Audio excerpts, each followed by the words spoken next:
Gigising, trabaho, matutulog at gigising. Trabaho, matutulog kung ito ay iisipin. Paulit-ulit lang para bang wala ng kulay. Palaging ganito, ano ang punto ng iyong buhay? Sa sweldo, babayad, sa sweldo, babayad.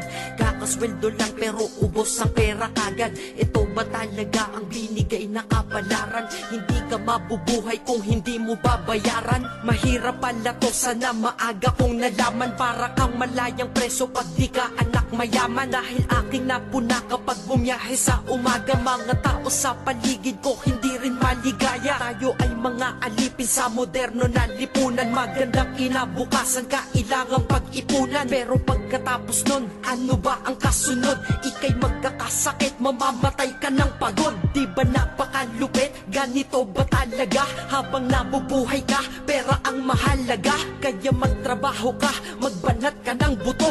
Yan ang salitang maririnig mo sa buong mundo. Dahil libre